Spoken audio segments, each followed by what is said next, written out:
श्रोते हो नमस्कार. भगवद्गीतेमध्ये म्हटले आहे, युक्ताहार विहारस्य युक्तचेष्टस्य कर्मसु. योग्य आहार, योग्य विहार आणि योग्य कर्म करणे ही योगी माणसांची लक्षणे आहेत. ज्ञानेश्वरीसारख्या आध्यात्मिक ग्रंथात ज्ञानेश्वर माऊलींनी आहाराविषयी भाष्य केलेले आहे. खाण्याचा पदार्थ कसा असावा याचे माऊलींनी केलेले वर्णन वाचून खरोखर आश्चर्य वाटते. माऊली म्हणतात, आकारे नवती डगळे, स्पर्शे अतिमवाळे, जिभे लागी स्नेहाळे, स्वादे जिये. खाण्याचा पदार्थ हा आकाराने मोठा आणि बेढब नसावा, स्पर्शाला मऊ आणि जिभेला आवडणारा असावा आणि चवदार असावा. सात्विक आहारामुळे सत्वगुणाचे वर्धन होते. सात्विक आहार बनवताना स्वयंपाक करणाऱ्या व्यक्तीची मनस्थिती पूर्णपणे सात्विक असावी. मनामध्ये कुटुंबियांविषयी प्रेम, कृतज्ञता, सजगता हा भाव असावा. मनामध्ये भगवंताचे चिंतन करत स्वयंपाक केला तर ते अन्न प्रसाद होते. सात्विक आहार बनवण्यासाठी लागणारे धन हे सुद्धा सात्विक पद्धतीनेच मिळवलेले असावे. अशा पद्धतीने सात्विक आहार घेणाऱ्या मनुष्याची वृत्ती शांत, समाधानी आणि आनंदी राहते. अशी व्यक्ती दीर्घकाळ निरोगी राहते. कांदा लसूण घातलेले, खूप मसालेदार, तळलेले, खूप जास्त प्रमाणात साखर असलेले, अति आंबट, अति खारट किंवा पिझ्झा, बर्गर, चहा, कॉफी हे राजसिक आहारामध्ये येतात.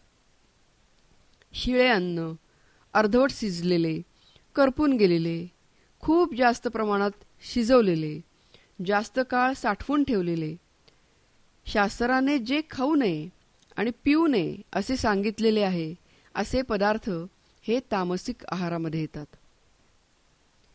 भोजन प्रसंगी वातावरण प्रसन्न असावे. तोंडात घास घालण्यापूर्वी इष्टत्या कुलदैवताचं शाब्दिक स्मरण करावं. ज्ञानेश्वर माऊली म्हणतात, आहार तरी सेविजे, परी युक्तीचेनी मापे मविजे. अर्थात नियमात बसेल इतकेच अन्न सेवन करावे. विज्ञान सांगते, योग्य आहार आणि योग्य व्यायाम हे उत्तम आरोग्याचे दोन आधारस्तंभ आहेत. मनुष्याच्या आहाराचा त्याच्या आरोग्यावर खूप जास्त परिणाम होत असतो.